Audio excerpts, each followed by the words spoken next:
test.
good to see all of you. Welcome to our second panel discussion on the topic of parenting.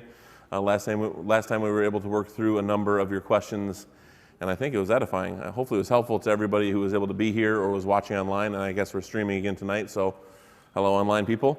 Hopefully this is helpful for you at home as well. As I said last time, Harbor Church has been abundantly blessed to be full of godly parents. Now we're working on our second generation of godly parents in this place. I was raised by the first generation of godly parents in this place. Godly parents who had the desire to raise their children in the way God would have them raise their children. An important part, I don't think I said this last time, an important part of God's plan for parents is that they're part of a faithful family of believers who they can draw alongside for support and strength and wisdom. And since last discussion, I've had discussions with people, I've had emails from people, texts from people, and I think a number of other panelists and pastors it seems to have kicked off a conversation amongst the church on this topic. And I'll just say, this is what it means to be part of a church family. We worship together, but we also live life together, and we gather around each other on topics like parenting, and we glean off of each other's wisdom, and we disciple one another. So tonight, we hope to get out of here at a reasonable time. And as you may know already, there's a cookout outside. You probably walked by the setup outside so that we can continue to have this conversation out there. We moved the cookout 1 week so that we can continue to live together on this topic and discuss. So if we don't make it through all the questions tonight, or you had questions, maybe consider mixing up your seating arrangement a little bit and sitting by somebody you can gain some advice from. Tonight's panel discussion will be very similar to last time we did this, with one exception. Last time we had a mountain of mail-in questions to work through. We didn't get through all of them. About half of them are still left on my page here. So we didn't have a lot of time to open the floor for more interaction, both interaction in question form, but also feedback interaction from you guys. I'm going to be more intentional about that tonight. That was on me. I just kind of gravitated towards the mail-in questions, and I think the panelists were thankful that I did that, because then they had been able to prepare for those questions. But just a reminder, it's not a sit back and watch night. The three couples that are up here tonight are not the only couples that have wise words to say about parenting. If you look around you, some of these people, you think, well, why are they here? They obviously don't have kids in their house anymore. Well, it's because they can give you advice too. So if you're here and you've had kids and they're left the nest, or they're older kids, Rosales, feel free to add into the advice. We're sure you have it to give. Before we jump into our discussion tonight, we're going to join together in worship by singing a hymn, and then we're going to read a passage of Scripture, and we'll pray. So please stand and join me in singing "To God Be the Glory."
give us a helpful reminder about the most basic posture of self-sacrificial love and humble respect that define godly family life. We looked at a text in the end of Ephesians 5 to the beginning of Ephesians 6. Tonight I want to open our discussion with an encouraging reminder to all of us parents and all of us in the room about the true value of our best efforts in achieving success, as you might call it, in the realm of parenting. Just like last time, I'm not going to spend a lot of time opening it up. I just want to pull a couple things out to just kind of set our mind right and gather around the Word before we open up this topic. And the reason I picked this passage was one of the questions we got was, I've been thinking about it since we got it. And it was kind of a really searching question for me. One of our people asked, what if I've completely blown it up till now with parenting? What if I've blown it as a parent up till now? Is there hope as a parent?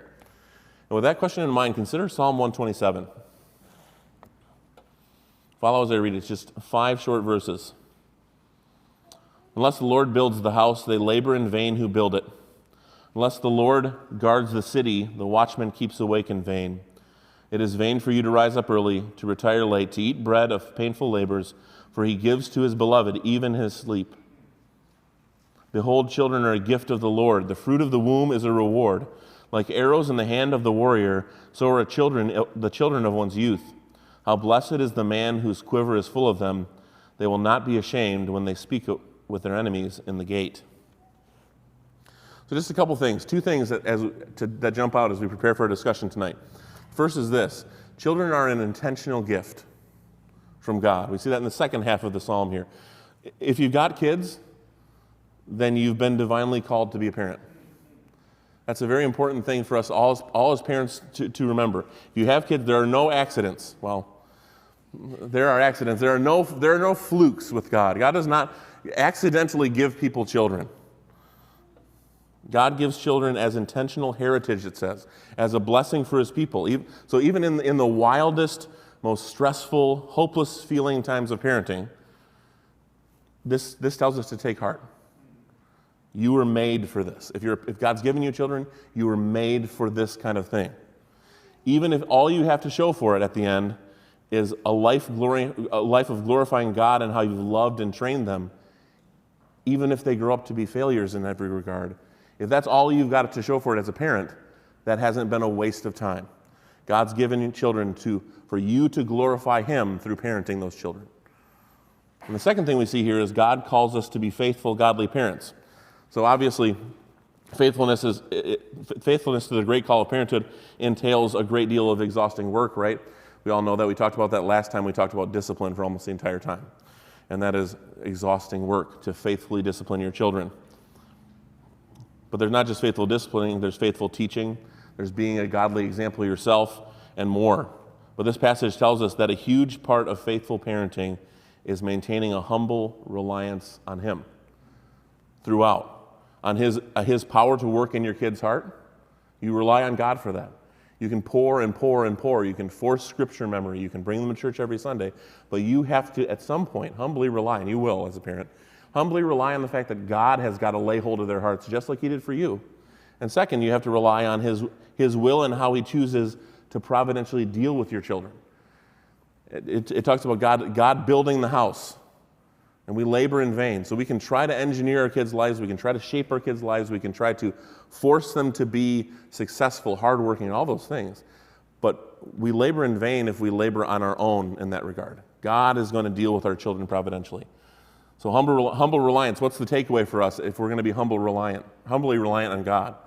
Well, humble reliance grows in hearts that are seeded with the Word and that are watered with prayer. You'll hear good advice here tonight, but don't forget, the start of faithful parenting is knowing God. So be in the Word, seek him, ask for him for help always. That's where faithful parenting begins, in those things. So take heart, fellow parents. That's what I wanted you to get from this. Take heart. God made you a parent by bestowing the gift of your children. He meant for you to have them as a blessed heritage. He also provides daily strength to help you build the house that you're trying to build.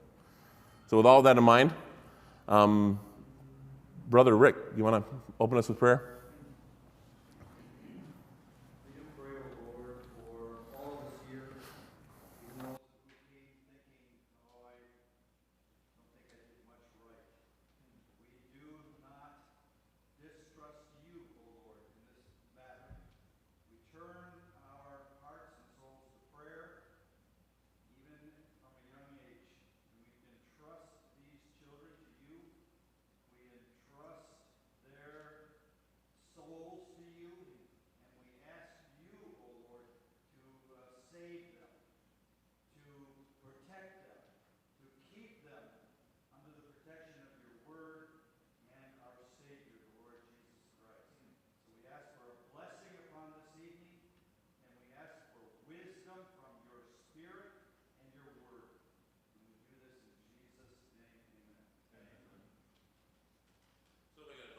Back up to the front here. We can take our usual seats now that we have usual seats, second time. Hey, Joe, could we switch seats just so we avoid the sameness?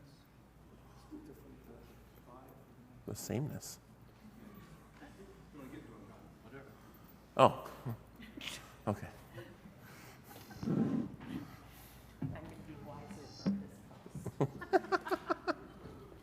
So I'll introduce our panel again. I think we all know the panel here, but we have Pastor Mark and Diane. Their children are Jared, Calvin, Austin, Abby, and Nathan. How many grandkids do you guys have now? 9? All right. 8 boys, 1 girl. Now we have Joe and Pam, whose children are Daniel, Sarah, Stephen, Nathan, Luke, Libby, Naomi, and Drew. And how about you guys? You have a count? Grandchildren? Yeah. 7 and 1 on the way. 7 and 1 on the way. Probably a lot on the way eventually. And then there's Jess and I. We have Zachary, Oliver, Jane, Lucy, and Penny. We're not grandparents. We're far, far away from being grandparents, I think. Actually, I think it'll be here in a minute. So 18 children in this world from these 3 couples here. God has blessed us greatly. Before we open the floor to questions tonight, at our last discussion, we spent a lot of time talking about faithfully disciplining our children. I don't think we're going to spend nearly the time on that topic tonight. But following that, Joe Stafford received a note that he wanted to share that he got as an encouragement to us. It was very encouraging when I read it. I'm sure it was to him, but also to all of you to see that this, God's way works, I think is what the end of it said. So Joe, if you have that in front of you. Yep. So Pam got this text from Caroline Walker, and I got their permission to read it to you because it was, like Aaron said, it was such an encouragement. A funny story from this morning. Rachel Stevens and her kiddos came over, and we were eating breakfast and talking about how much we enjoyed the parenting panel on Sunday. At the time, I was holding William and feeding Harry his breakfast. Just like Joe's exact example, Harry looked at me and dropped his food on the floor. He does not ever do that. So I looked at him and said, "Do not drop your food on the floor." And he kept my eye contact and did it again. I think he was testing me because I was holding William. So as soon as I turned over the baby, he started crying because he knew. So I took him out and he received a spank, but then that boy listened to me for the rest of the morning. So I'm not reading this to pat myself on the back, although I felt pretty good, but when you've seen it, 8 times in your own family, it's not hard to predict what's going on. But I wanted to pat Caroline on the back because she followed through, even though it was inconvenient. She had William on her lap. She was visiting with Rachel. She had to take Harry out of the high chair and take him out of the room and give him a spank. But the fruits of that, the fruit of her obedience, was a pleasant morning. And when we, as parents, deal quickly and decisively, those children are comforted. They feel secure because they know who's in charge, who's the authority, and with that, they can live life happily. So I think that was just a tremendous example and should be an encouragement to all us parents. And one other thing I think was important in that is Rachel should get a pat on the back because she didn't jump in and try to defend Harry. And I think that's a special lesson for us who are grandparents, that we should not be torpedoing or usurping the authority of our children as they deal with their children, defending our grandchildren against their parents. And we should be doing everything we can to support and encourage our children in their parenting and establishing their authority with their children. So a simple example of this is when the grandkids are visiting with the parents, we just don't run off and give the grandkids a treat. We ask the parents if it's all right if I give them a treat. That way, the child knows that the parents are in charge. and they have the final say. And the parents can say yes or no. And I think that's such a valuable thing, and it's very difficult for grandparents, once you get to that stage, to restrain yourself, to not spoil the children. What you're really doing is destroying that relationship between the parent and the child, which is your child and your grandchild. To think I was concerned about loading up the panel with grandparents. He's got to pick the right grandparents. I hope my parents are watching at home. No, I'm kidding. Well, like I said, I want to open up the floor now for questions. Before I get into that, I do have enough questions to keep us happy tonight. But I want to open up the floor to maybe provoke more conversation. You won't see microphones up like we've had before, because I think that might be psychologically a hoop to jump through for people. So if you ask a question and I hear it, which I hope I will, I'll repeat it. And that way you can ask a question from right where you're at, and you don't have to feel like you have to march up to the front and stand up there. So does anybody have any questions that they thought of and they didn't send in by email? Or if you did email one in and you want to ask it with your own voice, go ahead.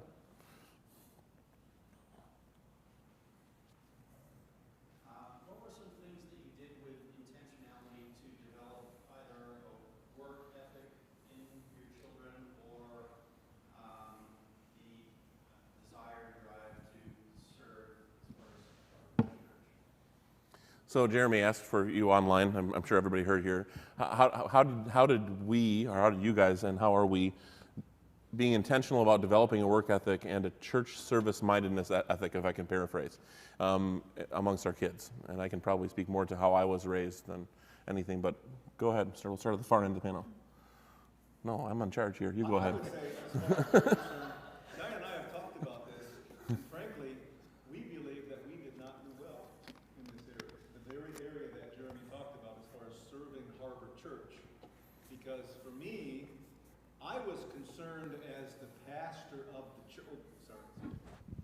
I was concerned as the pastor of the church that I didn't want my children to think, well, we've got to show up at this work day, or we've got to show up at these various service church activities so that my dad would look good. And as a result, there may have been a legitimate concern on my part that I didn't want to have my children be window dressing for my ministry, but I think that in not pushing them, I lost a great benefit. In fact, I can remember there was a time when we would have men's breakfast. And remember when Andy and Heidi Butts would lead men's breakfast? And they would get up at, 5 o'clock in the morning. And they'd get all the equipment and they'd come over to the church building, and the whole family was sweating and laboring, setting up the tables, setting up the chairs, preparing the pancakes and the eggs and the bacon. And I thought, what a great thing for a family then to probably go home late morning. They all need a nap, but they're tired and they're sleeping together, and they've served the Lord with all their might. And I, because of my inhibitions and concerns about my children's perceptions of my motivations, I robbed them of the benefit of having that kind of a work ethic toward the church. So I would say, I'm not one to speak on this because I really think I fell far short of what I could have done. That's helpful. Thank you. But also, how about work ethic in general? Because I know that Calvin and Jared and Austin, they had jobs. They pursued employment. Even at a young age, we all had jobs. I remember Calvin and Ben, filthy from head to toe, after sorting celery on a line so I know they worked at a young age. Well, yeah, we early on, newspaper, we still remember the Advance newspaper in Grand Rapids, Michigan. They'd get this big pile of newspapers, and they'd have to carry it from our house on Conger, and they had to go throughout the neighborhood, and it was a really appalling and difficult job for them, so they thought at this time. But I think there is a good principle about teaching our children to do hard things. My first job was as a paper boy. In fact, I know Joe has paper delivering stories himself, as he had his children wake up while it was still dark, morning after morning, month after month, year after year. And I think in our culture, in our society, it's really important that we would teach our children to do hard things. Think of that text in Ecclesiastes 9, whatever your hand finds to do, verily do it with all of your might, working through obstacles. Doesn't Genesis 3 say that we live in a cursed world where we will have thorns and thistles, and only by the sweat of the brow will we earn our bread? This is really hard, Dad. This strap on the bag hurts my shoulder. Well, that's a glorious thing to experience that kind of a thing, or the snow in your face. I think that is really, or the celery and the filth that you probably had Ben come home and you needed to hose him down in the back before he could get anywhere near the house. So I think those are really wholesome things that can be instilled into our children. I would say for children 2 to 5 that they prefer to work with their parents over toys. So for you mothers, let your child work with you, whatever it is you're doing. If you're in the kitchen and you're preparing dinner, pop them up on the countertop, let them work with you, let them hold the potatoes and throw the potatoes into the water after you cut them, and let them. Remmer this week loaded my dishwasher. Now, I can't tell you, he's only 2.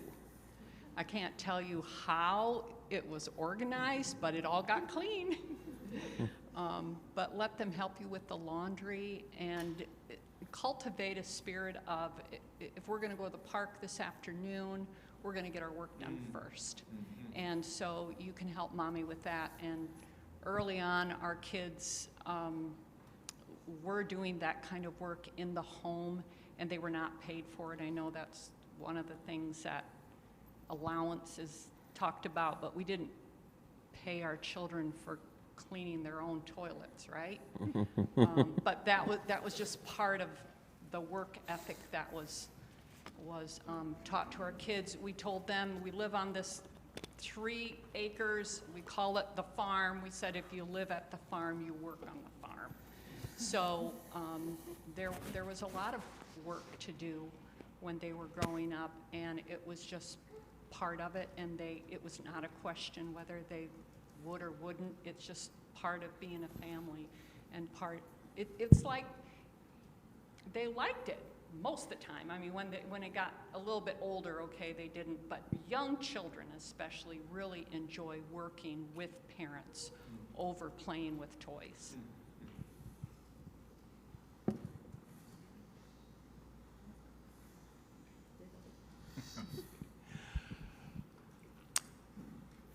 We felt that it was very important to get the children to participate in work, and we also did not use allowances, although for specific jobs we did pay the children for, and if my children were here to tell you, it wasn't much.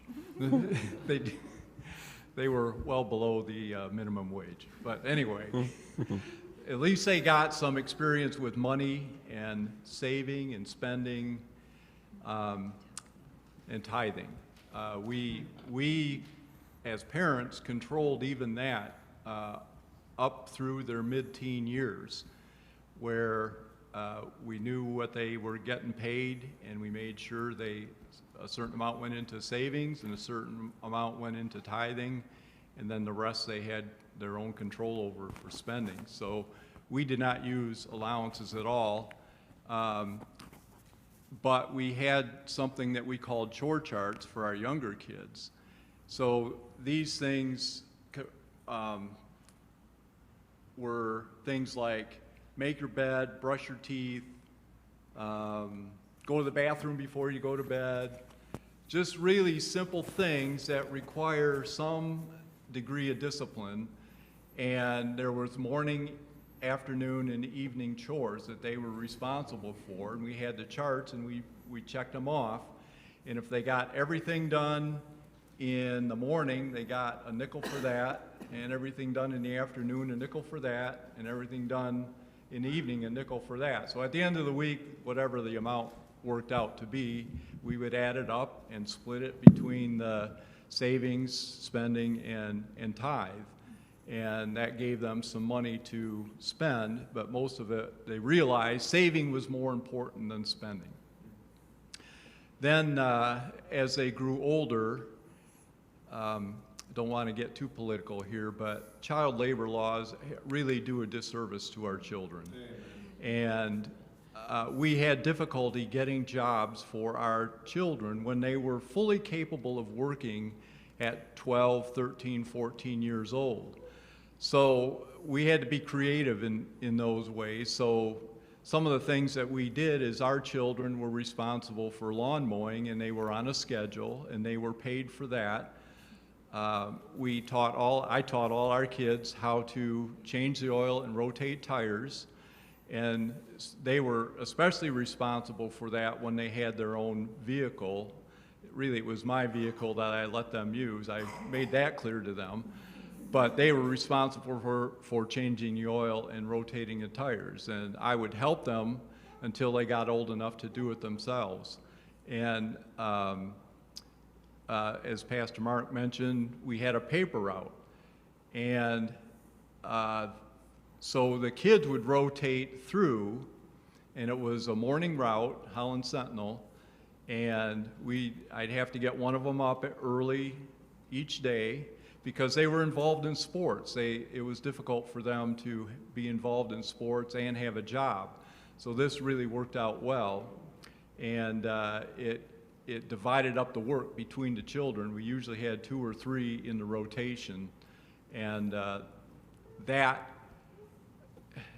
think that, of all things, was very beneficial to the ones that were involved in that, because you had to get up and you had to do it. No matter what the weather was, no matter how you felt, we had a responsibility to accomplish that duty, and we did it.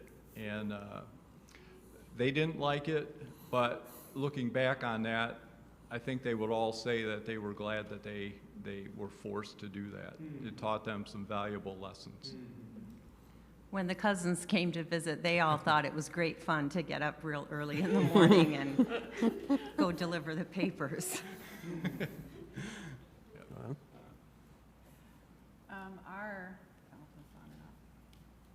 Our experience has been very similar, really, with kids. It's, you live in our home. I think it's on.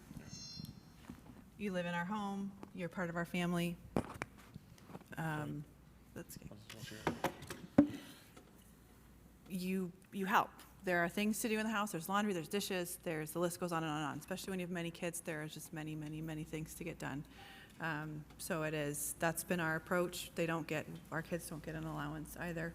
The odd thing they might get paid to do if it's an over and above extra thing that they've worked extra hard on, but the norm is just you are working along, and they're home with me, so you're working alongside mom. And I think a lot of that comes down to the example in the home. If mom is working, the kids should be working too. And there are many life lessons in that. And as far as church service goes, our approach to that from day one has been, it is a family affair. So if Aaron is coming to do stuff, and we've done this from when they were really little, and setting up tables and chairs or Midsummer Lord's Day or anything, the kids are as involved as they can be based on their age. So when they're really little, it's hard, but events, we did a lot of events when our kids were really little, and some of that is the kids are going along for the shopping, and they're just part of that process, and then you're bringing it to church, and as they get older, they carry it in, and but that has been we personally value highly service in the church, and so it is something that for our family is very important, and just something that they're along for the ride on as long as they live in our home. And I think as they've gotten older, they certainly get more helpful. Sometimes they may go, ugh, tables again, but you go, well, this is where we go. You put a smile on your face and away you go. And it is, and they find joy in the serving of others too, which is a very valuable thing. Yeah, I won't take a long time. It's been a lot of good things already. A funny thing happened when I was 10, from age 2 or as long as I can remember to age 10, our family was at the Reformed Baptist Church of Grand Rapids. And we were one of many. I think that, I mean, how many people were, maybe 300 people on a Sunday in the ballpark of? And we were one family of many, kind of buried in a crowd. And then my parents decided to come out to Holland, which was a great, I was crestfallen, right? And no friends out here, nobody to be around, nothing to do. It's a tiny church of a bunch of people I don't know. And that sounds terrible. So I was crestfallen to come out here to Holland. But a funny thing happened, which was out here, we were not one of 300 people in a crowd. We were one of 10 families in a very small group of people that was all swimming together or sinking together. And so it was a complete philosophy of church life change for our family. It was not just go to church, stay at church over the afternoon because we were driving a far distance, and then stay for the PM and then go home, listen to Adventures in Odyssey. That was church, that was Sunday. It was every single Sunday, every single Saturday night was chairs and pieces of cloth from the inside of doors that Kevin and Ray provided that went on the chairs because the chairs were hard. And then every Sunday night it was pick up all the chairs, and it was clean up the kitchen, and it was get the school ready for school again on Monday because we rented a school. And it was, I mean, I can't tell you how many folding chairs I've carried in my life. But it was a complete philosophy of change from the top down in our family. It was my dad and my mom saying, we are doing this. We are in this church to serve. So as a parent, the first thing to do is check your own philosophy of ministry in the church when it comes to serving in the church. And immerse and if you find yourself kind of to be lacking in that area and not sure how to engage. There's ways to do it. Serve in the church, and your kids will see it. Just like kids in the home will want to chop vegetables alongside you, and you can bring them along or work and that kind of thing, it will happen at church too. And the second is, like Jess said, is make it a family affair. Bring them along with you at everything that you can. I mean, the chairs and the tables outside were set up by Zachary, Oliver, Caleb, and Camden. I mean, I've touched maybe a tenth of the things that were out there and barely gave any instructions because at this point, they all know how to do it. They've been thrown into the shark tank of church service. And it's like, go, man, get it done and get it done right, or else you're going to have to meet a face. And I think that's a good way to look at it, is teach them to do it, trust them with it, and then let them kind of fly with it.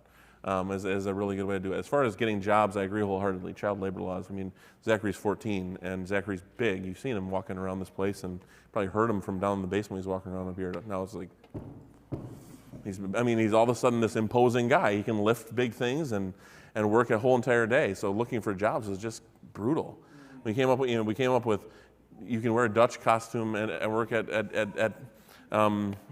Dutch Village, and it was like, I mean, there are worse things to do. But I want Zachary to get his hands dirty, and I want him to sweat a little bit. And something for me that was really beneficial was there was a man in our church that was willing to take some risk where this was concerned. And so from the age of 12, I've had a job. I split wood for a nickel a log, by the way. So that sounds pretty good, what you're paying. I split wood for a nickel a log when I was 12 to 13 years old. And then from 13 to 14, I started to do tree work. And then I've had work all throughout. So there are ways to be creative, carefully speaking, be creative. We've been blessed to have a similar situation for Zachary to get into here. And he's been working with Dan Coy, and it's been a huge blessing, just a massive blessing. Doing it safely, but yeah. Can I make one more? Yeah, sure. One other thing I think is really important is for the parents to be an example. There was always projects going on at our house, and I tried to get the boys out just to watch, even if they were not capable, physically capable, like pounding these 10-inch spikes into 6x6 beams. They couldn't do it, or they could try. They could hardly lift the sledgehammer, but just for them to see me working at it, they understood that life requires hard work. And I think that was very important for them also. So just by being an example, we can tell our kids to go out and do this, that, and the other thing, but if they see us working hard and sweating and wearing ourselves out, they're much more inclined to do it also. And just while we're on that theme, I think it's really important what some have said is that in household labor, you're a part of the household, so you're obligated to carry out certain responsibilities and duties to carry your weight in the home or in the farm or wherever it is that you are. That being said, like Joe talked about, I think Diane as well, the whole idea of also giving our children the ability to manage money early on so that there may be that overall responsibility they have to do the toilets and to pick up their room and to make their bed and do weeding around the house. But maybe it is that element of the lawn, or maybe it's doing things that are above and beyond so that they realize, like it says in 2 Thessalonians 3, if a man will not work, he shall not eat. And then to be able to handle like it says in the Proverbs, in all labor there is profit. And to let them be able to see the profit that is the result of hard work. And then to be able to be good stewards of that profit. I love it that Joe talked about tithing. And from early on, all of this doesn't belong to me. Some of it belongs to the Lord. And then also the idea of saving, and even the idea of sharing. And I think that's really crucial to maybe use that allowance in a strategic way to enable them to be wise managers of funds so that when they do get older and they do acquire jobs, then they can handle the profit, the dividend of their work.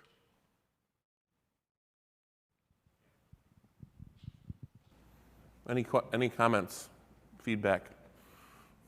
I know it's a big ask, but Emma. I just have a comment that our parents did the same thing with as far as the financial things. We were working, making little hardware packs for my dad at OMT Vale when we were probably 10 or 11 years old. We got paid a little bit of money, but they always made sure that even when we complained about it, it was always 10% goes to the church, 30% is for spending, 60% is for saving. And I think that you can ask any one of us kids now that we're all adults, and all of us will tell you the same thing, that we are eternally grateful that our parents did that for us, because even now into our young adult lives, we're still able to financially look at, okay, this is an amount of money that I don't need to have for spending. I can set that aside. And also just getting into the routine of just getting used to taking some of your money and saying, this isn't mine, this is for the Lord. And I think that if you wait to do that kind of thing until you're older, it's just going to be more of an adjustment and harder to get into that routine the older that you get. And so I think that, yeah, that financially, like having to split their money and everything, that was definitely something that my parents did. That was an incredible part of their parenting. Thanks. Thank you for that. I mean, that's great to hammer that nail in. Tell us about that nail in. Any other questions, or you can, or feedback from this if you want. If you feel like, if you think about it in 10 minutes, you can always circle back to this one. But any other questions? I have one that I really want to get to here too. So. No. Andrew, I'm gonna count on you. What are some of the most detrimental mistakes you see young parents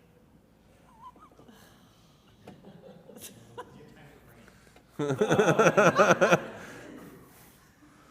Will you start with like you in particular, or like just any young parents that you have in mind, or like? I'm kidding, of course. You guys are doing great.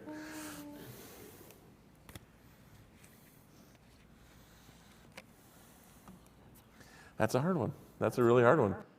That's why it's good to email these things that you did, though. I didn't share them with people, though,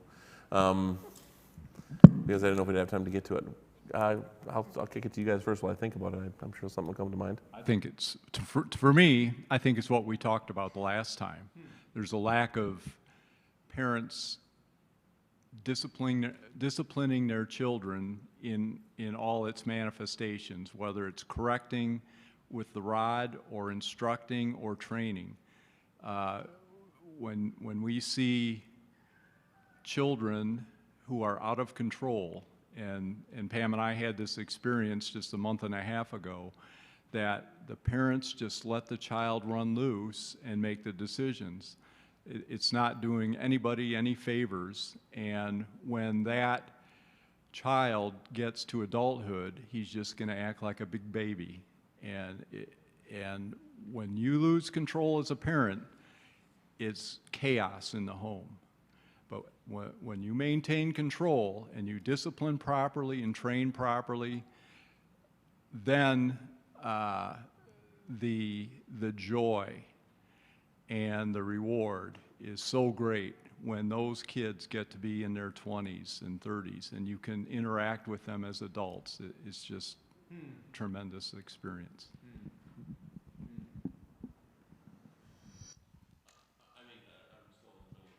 I'm still apt to make these mistakes. I think I'll pick one that I think my parents did a really good job with, that I have struggled to find a way to do a good job with myself, which is finding intentional ways to build trust, to have your children build trust in the household. When I think of, Zachary's getting to be older and he's right on the doorstep of driving and Oliver's right behind him, then we have everybody else right behind them. And I think of finding ways to allow them to build trust, even if it's a little bit risky, especially if it's a little bit risky. I mean, my parents were very good at that. It was after I got to a certain age, I think I did something foolish or maybe abused the trust that I had with my dad. And he said, okay, well, if you're going to be a man, I'm going to start treating you like a man. And I'm going to give you trust, a bunch of trust, and if you spend it all, it's gone. And for me, it's a hard thing when you're a parent to think of allowing your kids to get into, when they're young, a little bit risky situations and having them be able to make decisions in those situations. And my parents did a really good job with that with us, and I have a really hard time letting go. So I think I'm making this mistake right now. It's kind of like finding ways to not, in a minute we're going to talk about micromanaging or helicopter parenting, not like say, no, I still know what's best, you do what I say, end of story, that's not safe, don't even try, kind of thing. So I would say this is kind of in keeping with what Joe was saying about keeping the authority in the home, and how do we look at our children, especially when they're younger, allowing them to make decisions that we as parents should be making. I see this in my own family, as a grandparent looking on, and they're asking way too many questions when they're little. Do you want to go outside now? Do you want a popsicle? Do you want me to read you now? Are you tired? Do you want to take a nap? I'm like, gosh. What do you think they're going to say? So it's just, and I also saw it when I was working at Freedom Christian. So I was working with homeschool parents, and there was this program at Freedom where we offered classes for the children. And so before the parents would sign up for these classes, they'd come into my office and I'd have to sell them on these classes. I told them what it was all about, and of course the children are sitting there listening, but I'm talking to the parent.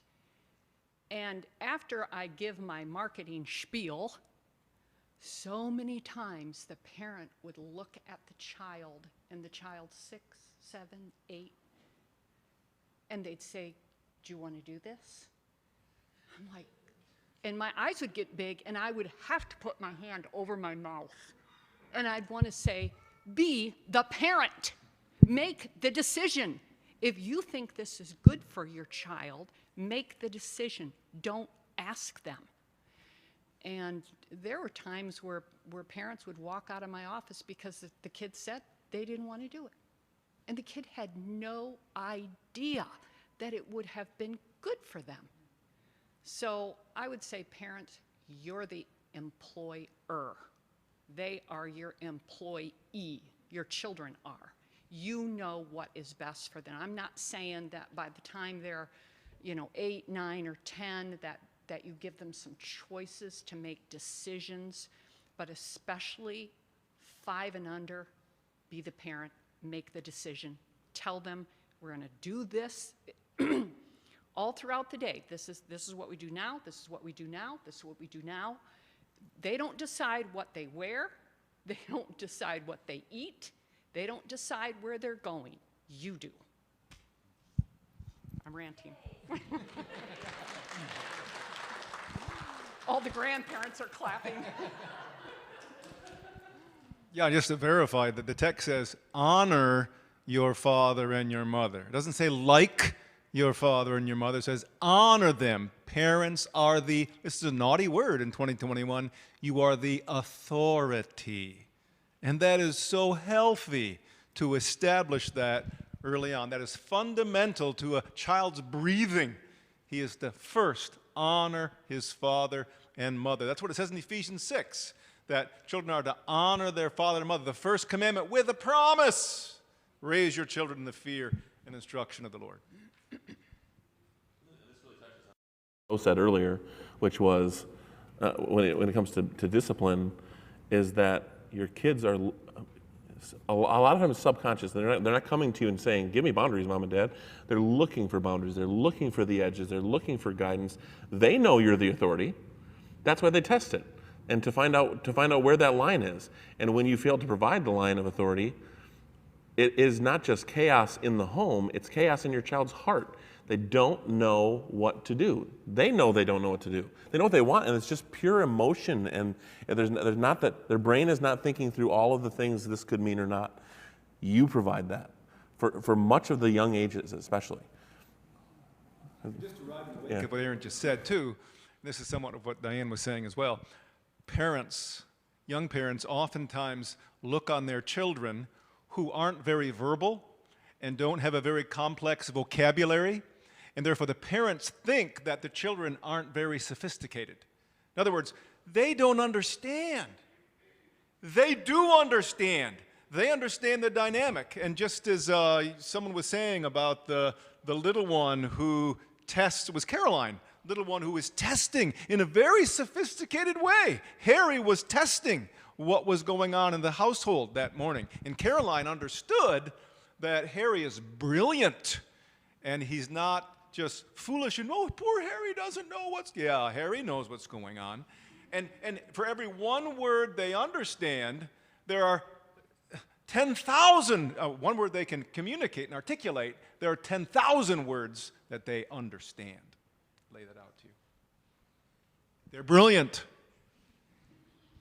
I would just add to that. I think to add to what Diane and what they were all saying, that to have a child is, to get a little baby in your home is just so amazing, and you're just so in love and overwhelmed. And I feel that parents nowadays, they're almost loving their children beyond loving God.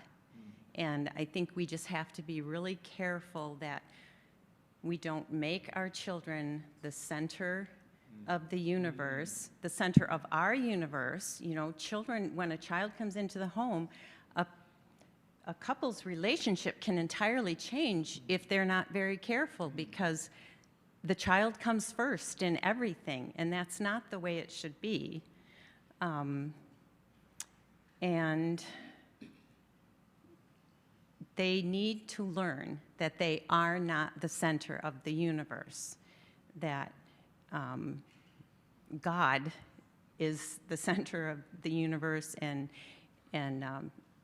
they need to learn to submit to their parents' authorities, so that ultimately they will, when they are adults, they will submit to the authority of God, and they won't think that the world revolves around them, and they should get everything that they want.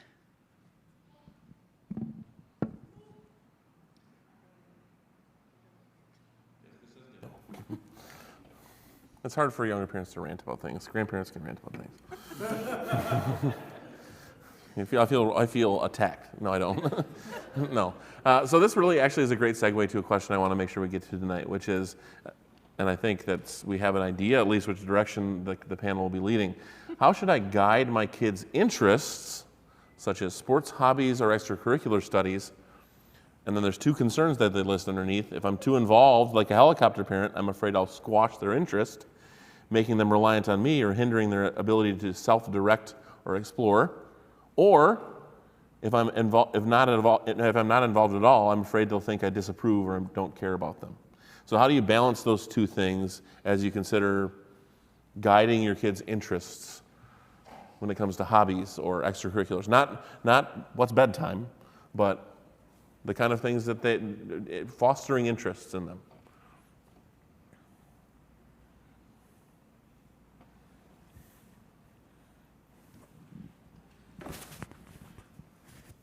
We tried to play with them a lot, especially me as a dad, because I was gone all day at work. So I think it was very helpful for me to, in the evening, just get on the floor with the kids and wrestle with them or play with Legos. Just get involved with them and see where their interests and curiosity take them. Reading to them a wide range of books.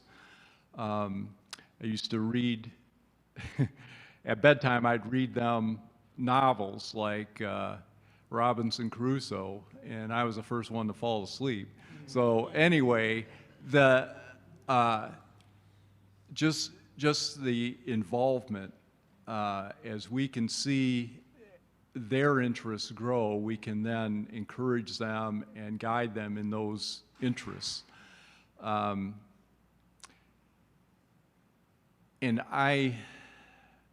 We encourage them to be involved in different sports also, and we just cheer them on. We would not tell them that they made a mistake or they should have done this or should have done that. That was the coach's job.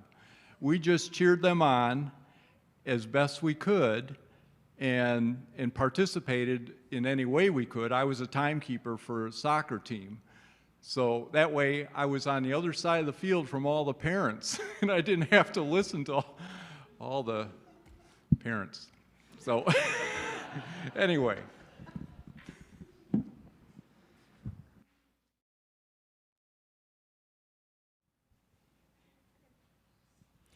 What I wrote is expose your children to many opportunities and adventures outside of the home. Visit farms, parks, lakes, go hiking, fishing, biking. Teach them to throw, kick, and hit all kinds of balls. Let them participate on sports teams, music lessons, art, and dance. And when they're very young and you see some talents and abilities in these areas, again, don't ask them if they want to be on a team or take lessons. Tell them they're going to be on a gymnastics team or taking piano lessons. Just say, this is what we're going to do today. And as a parent, just like Joe said, be the encourager, be the cheerleader. And when they get a little older, 7, 8, 9, you can start giving them choices and extracurricular activities. But you guide them, giving them exposure to many activities and opportunities to explore and create. And then through your observation of their personality and their interests and their abilities, then you give them feedback. And you say, Dad and I think you're really good at this, and we would like you to pursue this more. But it gives you that opportunity when you're involved in many different activities to just sit back and kind of watch them. And you'll see this very, very early from the time they're 18 months, what their interests are, what they're good at. You can watch it. I remember we used to give our children instructions, go clean the garage. And some of our kids didn't have a clue of how to start that and how to even begin, and there'd be tears, and Mark would say, find a way. And then there were others who just walked into the garage and they knew exactly how to organize. So give them these opportunities so that you can observe what they're what their talents are, and then give them feedback.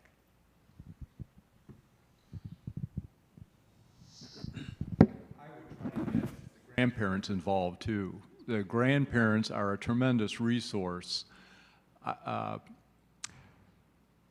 Daniel and Nate are now working on the farm, and I had no experience on farm, but because of Pam's dad taking the boys, and all the kids really, a day at a time every once in a while to do some farming, they were exposed to it and had an interest in it and have pursued it as a career.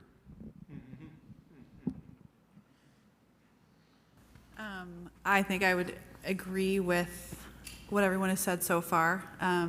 It's important and it's healthy for them to do a variety of things. One thing I would say is when you have multiple children, that gets tricky. And I think you can make yourself about the business of providing this opportunity, especially if maybe you grew up in a home and you did one thing, because that was what your parents could do, and now you want to provide them with 20. You can't, nor should you. There is a point where your kids need to be home, and I would say as you are engaged with your children and you know what they're good at and you want to give them opportunities, or an opportunity presents itself, like horse camp or something, make sure it fits within your family. Not to say you shouldn't stretch your family, but keep things in mind. Like we have always said, family dinner and devotions is a must.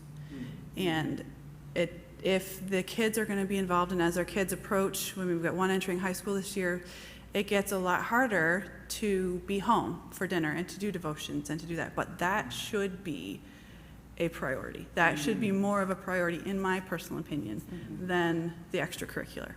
So find a way to do it, but find a way to do it where you're not sacrificing the Bible and God in your home. I would just also add with that, kind of what Jess is saying, I would caution parents not to try to start too early. Your children can learn how to be a better baseball player playing with you in the backyard than standing out in left field, twice a week when they're 4 or 5. And again, with a lot of siblings, they learn to play games and at home, and they learn to develop their skills in running and jumping and Ice hockey. yeah. So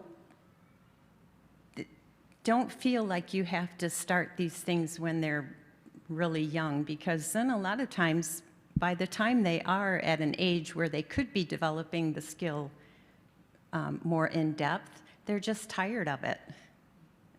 So that's my only caution. Yes, and I think this culture in 2020 and beyond is so different than it was many decades ago, when in this area, everybody had a farm, 40, 60, 80, 100 acres of farm, and there were all kinds of activities to do. There were all kinds of difficult tasks that we could discipline ourselves. Or our children are made in the image of God, and one of the fundamental things about God is He worked 6 days, or He labored at a project. The man is put in the garden to cultivate the garden, to be like God. And nowadays, like Joe mentioned, we can't even have our kids work at the celery farm anymore because of child labor laws. But there's all this time that these children are staring at, and there should be something that they can be challenged with. They can have an obstacle, a difficult thing that they can work on. And frankly, I do think that athletics does provide that kind of an endeavor. I even think of how 1 Corinthians 9, the apostle says, I run the race in such a way as to win the prize. And how can we have our children understand the difficulty that requires stamina? I mean, even Zeke, you and I have talked about how for you early on, boxing became something significant. For one of my sons, for whom maybe team athletics didn't work so well, Taekwondo was something that he was able to focus on. He'd get knocked around, he'd sweat, he'd want to quit, but he'd have to keep pushing. And another one of my sons, cross country, was what really taught him. It says in, 1 Timothy 4, physical exercise profiteth a little. And this idea of exercise and working hard. There was a lady who used to be a member of our church, and I think she had a Wednesday night time when she talked even to the girls in the church, how important it is to be in good physical condition, to push yourself. She would say things like, do you want to be able to work all day when you have a house and many children? Do you want to be able to work your way through the process of labor and delivery? Kelly, Kelly's a runner. And the kind of drive and stamina that is required, even teamwork. I think athletics is oftentimes a microcosm in the macrocosm of life. On the athletic field, you have conflicts every 1 minute on an athletic field, which is really a kind of a little piece of life where you have to have conflicts with difficult people and hard people and working through things. I can remember myself when I was young and I would play football and it'd be 95 degrees in August and we're starting out and we're practicing for 2.5 hours and then the coach says, on the line, which means it's time to run your wind sprints. I didn't want to go on the line. I didn't want to run the wind sprints, but if you're going to keep your place on the team, then you better win your heat or be at least second in your heat if you're going to keep your place on the team. And when I don't want to do things, even as a guy in his 7th decade, I still hear, on the line, Jansky on the line. And I think our kids need to be challenged with that kind of an idea of running the race in such a way as to win the prize, so that they're daring to do great and difficult and hard things, instead of sitting in the room and vegging in front of the television or just playing a video game.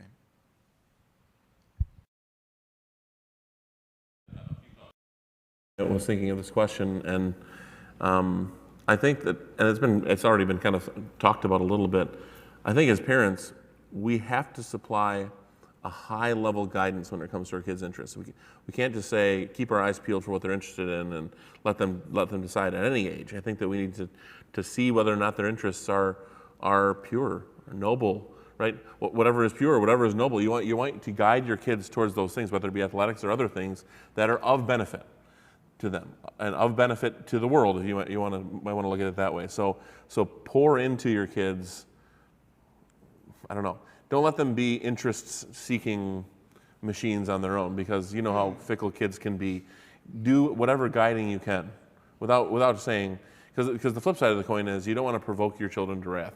You talk about honoring father and mother. The flip side of that coin in that same passage is fathers, don't provoke your children. So children, honor your father, but fathers, don't provoke your children. Don't use the position of honor that you have to provoke your children. So when it comes to their interests, I know that you have 8 kids, and some of them are really, really good at hockey and love it, and some of them maybe want to do different things. So to push and press and beyond the point, because it's something that you love, could be a damaging thing for your kid. It could be a very difficult thing for them to come up with. It could be very provoking to them. You might have a kid who is, I think we talked about this last time, really good at things that you don't like to do yourself.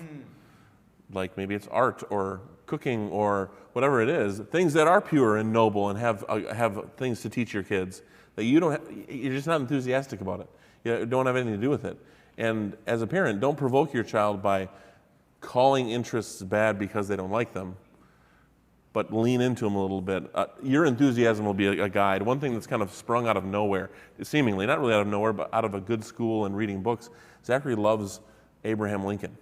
Like it's a strange, almost like fanboying of Abraham Lincoln. He's got, they made him and his cousin made an Abraham Lincoln cake, a bust of Abraham Lincoln. It did not look like Abraham Lincoln at all. But it was a really good shot. They did spend all day on it. And so for that interest, there is a lot of good things for him in that interest. It pushes him to read good books. It pushes him to understand history. And so for us to lean into it, we took, for his 13th birthday, we took him out to Gettysburg. And we walked through that event with him. And it was expensive and time consuming, and it was really good. Your enthusiasm as a parent will really, really ignite the spark of a small interest that's good and turn it into something big. So if it's athletics or if it's something else, and you as a parent see it, notice that they're into it, say, this is a great interest for you, and you pursue it, one of those interests that you as a parent pour into is worth 10 fickle hobbies that pass in front of your kids' eyes. Even in athletics, we're kind of getting into that phase right now of our life where it's like, this last year was a real horse race to cross country, track and field, basketball, and all the other things that go in between, and that was 2 of our 5. So all of a sudden it's like, wow, I don't even know how we're going to do it. You have to start honing these things down to 1 or 2 things that you're good at. So pick those things, find those things, and you're as a parent, your enthusiasm will really take little interests and turn them into kind of lifetime ways of life kind of things. So. I would like to add just one little thing. Once your child is old enough to, that you let them make the decision of whether to play a sport in school, be on a team. Once they've made that decision and they've joined the team, don't let them quit. Tell them you made the decision, you made the commitment, you got to see it through for this year. If you don't want to do it next year, that's fine, but you made a commitment to this team and you need to follow through on it. That's very real, because nowadays, I mean, you talk about video games, and that's been a big struggle in our household.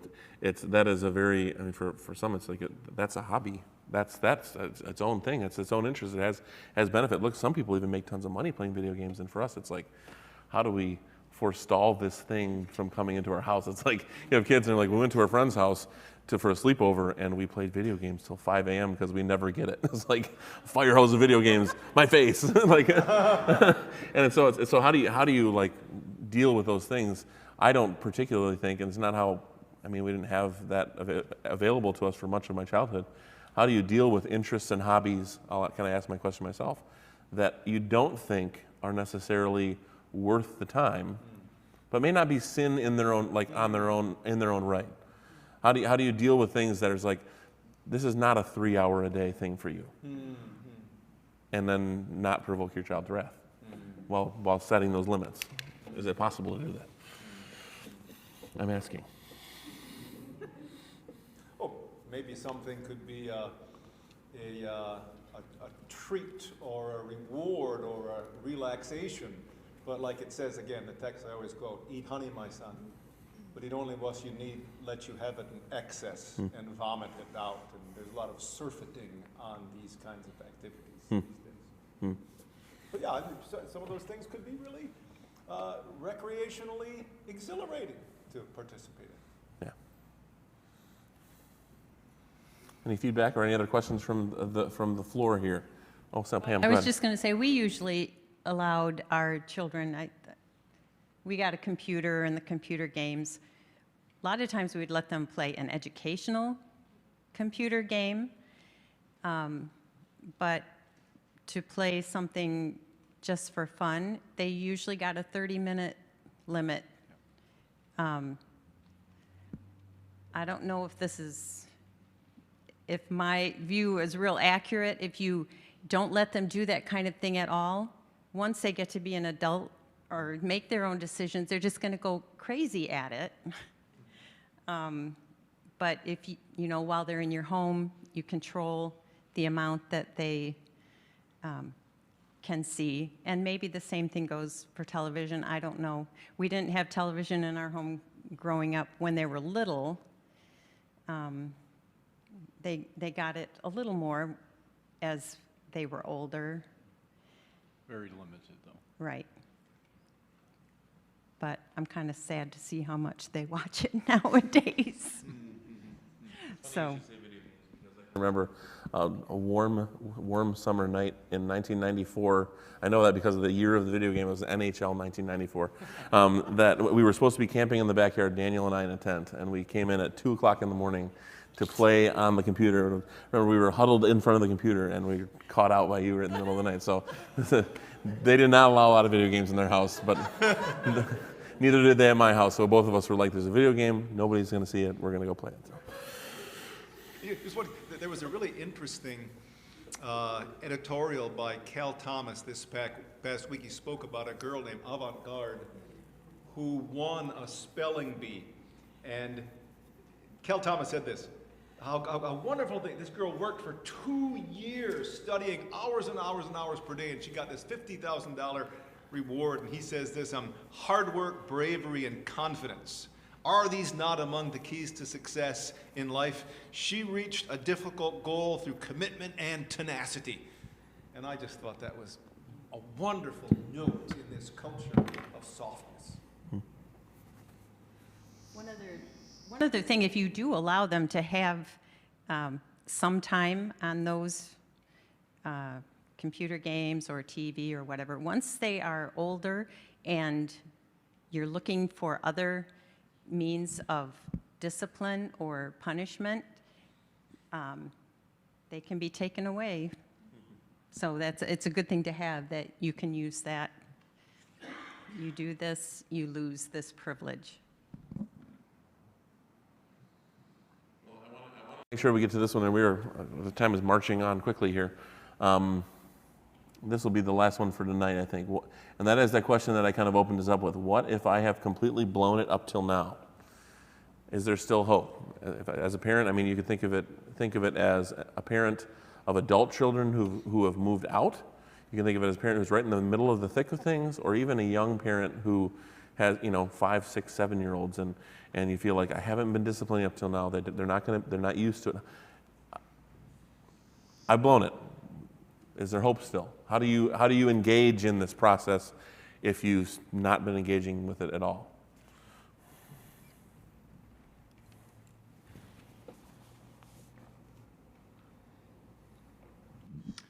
Well, I think we were in that situation several times, and we sat the kids down and said, we've blown it, and we would like to change and go at it again, and here's what our expectations are, what we're going to try to do, and request or ask that they work with us. And I would, isn't that our lives? We blow it, and we're redeemed. I think of Peter. He blew it twice tremendously, and yet he was still a great apostle. And Paul blew it his entire life until on the road to Damascus. We serve a very forgiving God who is able to restore what the locusts have eaten. And if we repent of our mistakes as parents and turn around and seek His will in our parenting, He will bless us.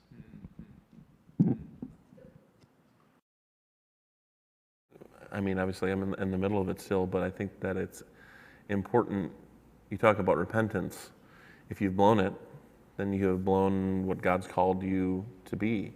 And repentance is not just confessing of the sin, it's turning away from it, which means that no matter what phase of parenting you're in, whether it be they're little or they are teenagers or they're adults, repentance means turning away from that and engaging in what you know to be right, what God's calling you to do, which means as a parent, if you have a 12-year-old or a 13-year-old who's never seen a wooden spoon in their life, doesn't mean you start to spank them at that point, but it doesn't mean you say, I've blown it. I can't engage now in faithful parenting because up to this point, I haven't been doing it. I have no credibility. No, God calls you to be a parent. He calls you to be faithful. He calls you to obey Him and parent your child, which means for a 12-year-old, that means the wheels touch down and you engage in parenting then. And I agree wholeheartedly. As parents, it can be really hard to sit in front of your kids and say, I am sorry. I have failed you. I have failed in this. I mean, now that the kids are older especially, I see my own failures like manifest.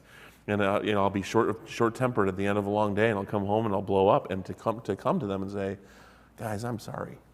That was sinful for me to come home and take out a day's worth of stress on you. That's such an important thing for our kids to see as you switch from parenting by command to parenting by modeling godly behavior. If you've blown it, I agree wholeheartedly with Joe. God is a God of people who have blown it. And He shows grace, and He gives mercy, and He gives the ability to redeem the time that might have been lost from that. So engage in it.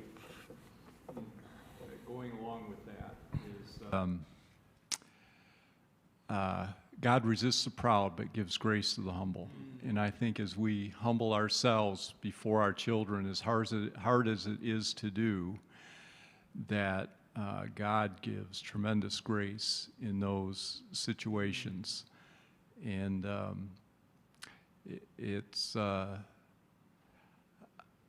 there's a proverb that says, the glory of their children is their fathers.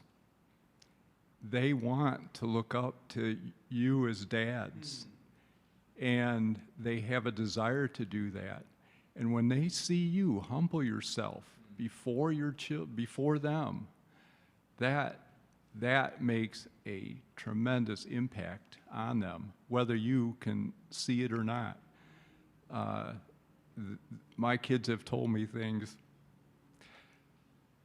that I just couldn't believe. After 10 years or 15 years, you even remember that? And just the whole idea of humility. If I try to portray myself as the perfect parent, I will be resisted by my children. They know that I'm not perfect, so why should I try fooling them? It's better to be honest and open and admit failure and work on. Be sure that they know if they are at an age where they can understand. You let them know that you have failed because you have not been obedient to God and His Word with how He has told you as a parent to raise your children. And you want to change now and start being faithful to what God tells you how to discipline them, because God says it's for their good.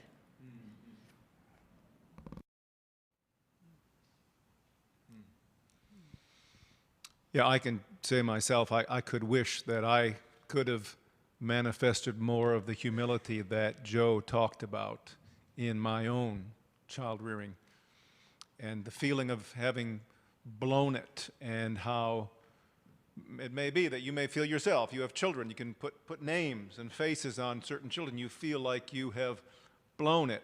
Let me just kind of modify Philippians 2. It says, work out your salvation with fear and trembling, for it is God who works in you to will and act according to His good purpose. Well, how about this? Work out their salvation with fear and trembling. We should do all we can as parents, but understanding, for it is God who works in them. And we have to depend on God's work. Aaron talked about, lest the Lord build the house, we labor in vain who build it. I think of how Ephraim and Manasseh in Genesis 49, I think it is, how Joseph brings his two sons, and Jacob's going to bless them. And what does Jacob do? He crosses his hands. And the unexpected one, it's Ephraim who gets the firstborn blessing as opposed to Manasseh. And often God will do that. He will cross His hands. I think of two young men who were exposed to this church. One was raised in a family in this church of ideal Christian nurture. And this young man is off in the far country today. Another man came to this church. He was raised in a pagan household. He came to our church, you know him, with a 10-speed bicycle and a Bible. That's all he had, because he was a drunk. He was a drug addict, and he was a sexually immoral man. But he was at the city mission, and God saved him. And now this guy, he's a pastor in Canton, Ohio, of Rebecca, well, who's a soon-to-be wife of Zeke, Mike Waters. How do you figure that Mike Waters is a man of God, who's a pastor, and this other young man is off in the far country somewhere? It's because God humbles us, doesn't He? And He shows us that though we are to work out our kids' salvation with all that's in us, we have to trust it is God who works in them. And we need to humble ourselves before the Lord. We can't save our kids. Picture-perfect parenting won't save anyone. It's the Lord who sovereignly puts His hand on the one that He will bless, and maybe withholds it from another whom He won't bless. And we need to bow the knee to Him in our parenting. But there's hope in that, isn't there, Georgia? Isn't there hope in that? When a child you think is in the far country and they're lost in your own Matt, in the way the Lord has caused Matt to be a man of God now, a lover of Christ, a follower of the Lamb in what is 4th decade or 5th decade? Never give up hope in a sovereign God. The last chapter hasn't yet been written.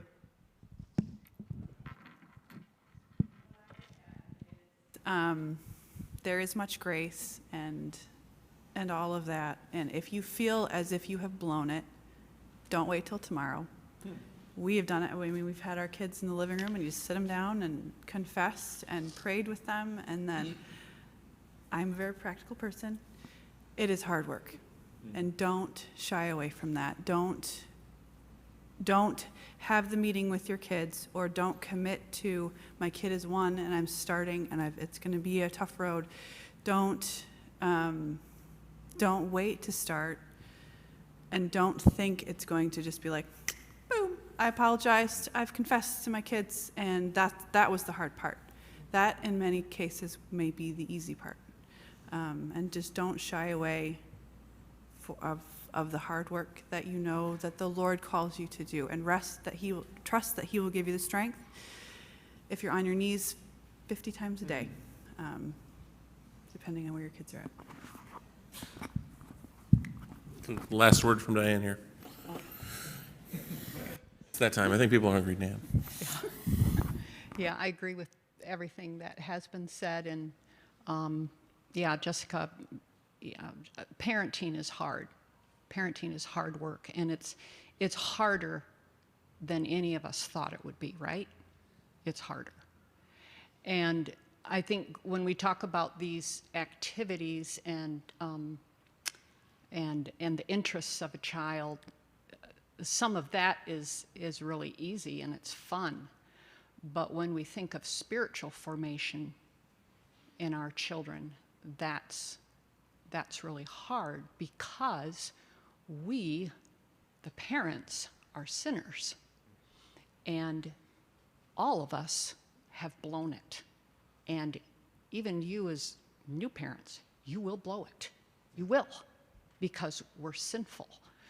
And the other day I was, in preparation for this, I was reading the Deuteronomy 4:9, and it says, only give heed to yourself and keep your soul diligently, so that you do not forget the things which your eyes have seen, and they do not depart from your heart all the days of your life, but make them known to your sons and your grandsons. So again, back to the beginning of that verse, only give heed to yourself and keep your soul diligently. I wish I would have done that more when I was a parent. I wanted to keep their souls diligently. I wanted to form them so that they would love God. But the thing is that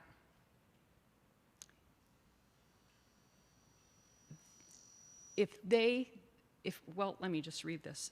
More than anything, we want our children to love God and treasure Christ above all.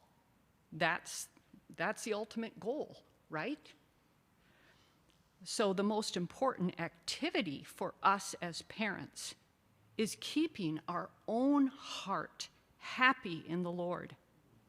Then the transmission of the reality of that happiness and satisfaction in God is caught by our children. If they see what makes us happy and what makes us satisfied, they will want that. Our daily influence over our kids is very powerful, but what are they seeing? Most of what they are catching is not planned by us. Our facial expression, our tone of voice, our gestures, our responses to the dog and the weather and the dripping faucet and the news and other spontaneous expressions of who we really are. Our children will most likely imitate what they see makes us happiest. Is it leisure? Is it relaxation, a clean house, sports, new stuff? It's not what they hear you tell them to imitate, or even what they see you do, but really don't like to do. They will most likely imitate what they see you do that seems to make you happiest. Our aim as parents is not just to stock our children's head with biblical knowledge about God and press them to obey God's commands, but to inspire them to want to know and worship the God we worship. Are we happy to daily read Bible stories to our little ones with expression in our voices? Are we excited about newly discovered biblical truths that are mined out of our private devotions? Do our children hear us spontaneously singing praises to God? Are we constantly seeing and acknowledging God's good gifts of nature and creation with joyful wonder? This is what we have to ask ourselves, and this is how we need to take care of our own hearts so that when they are, we talk about, we want to observe them, they're watching us real carefully. And they know what is authentic and what is fake. And so that's our goal, our own heart, and so much of the rest will follow, right? Well, our time is more than gone. Thank you so much for that. Thank you all panelists for coming and offering advice and for putting yourselves up here and exposing yourselves to potential criticism. There is food outside. I just saw Sarah peeking from down there, wondering why we're not out there yet. So we were going to sing a hymn. We're way past our time. I think we're going to cut the last hymn. I do have an announcement. You guys are free to go. I do have one announcement that's of some import to us, and there are a lot of people not here, so we will send out an email to this effect as well to the congregation. Last week, if you remember, 1 week ago today, we met here, and I told you myself, and we all told you that we, elders and deacons, told you about our plans to redirect our energy away from looking for other properties. They've been doing that for 8 months that we might consider moving to as a church, and to refocus our energy on a purposeful ministry-directed renovation plan for 269 Douglas. That was what we told you our plan was going forward. And I cited two main reasons for that decision. One was an unwillingness to put this building on the market. We thought it would be unwise for us to throw this building on the market with nothing out there. And the second was there were no viable options on the real estate market for us to lay hold of or even consider. We, the elders and deacons, also committed in that meeting, I told you with my own mouth, that we committed to keep our eyes open, keep our ears to the ground about possible things as they might come up, and that we wouldn't stop doing that. Well, during the meeting last week, while I was talking about those things, Trudy sent an email, one of you guys, Trudy sent an email to us elders and deacons about a building that had just come onto the market. So I'm just telling you this information so you know it. It's far too soon to communicate any sort of decision or plan or real concrete plans at this point. We want to be open and transparent with you. We have been to this building to look at it as elders and deacons. The address is 7250 Ransom Street on the east side of Zeeland. If you want to look at it, there's a ton of pictures online you can look at. Like I said, we'll have to send an email out to the rest of the people who aren't here. We have met and discussed it as elders and deacons at length about this topic to see whether it's worth continuing to pursue at this point, and we believe it is worth us continuing to pursue it. So that's where we are today. We've discussed it. We believe it's worth continuing to pursue. That's the only place we are today. There's more research work to be done in the week ahead before we have anything else to communicate, but we will communicate with you as time goes on. We have no idea what God might do with this option, but we are committed to fully investigating it and keeping you in the loop every step of the way. We want you to know that this is a family conversation that we're having about this. To reiterate, though, as of today, we have not decided to change our plans about staying at 269 Douglas. There's an option out there. We're looking at it, and it's an interesting one. We have not changed our plans that we communicated to you last week of staying here and focusing on this place. We're just running out a potentially good option, and we want you to know about it and get your feedback. If you feel free to look at the building and talk to us about it. Talk about the location. There's all kinds of things for us to talk about. And I'll say myself, it's exciting when things like this happen. When you pray and say, God lead us, God show us, God give us the information we need to make the right decision, and things like this happen, and it kind of stirs the pot a little bit. It's interesting to see how God works. So I'm excited to see where this might go, whether it stay or go. So that's the announcement that I've got. I'm going to ask somebody to pray about this building opportunity and also for the meal that's outside and hopefully not cold. Sir Mark, would you like to pray?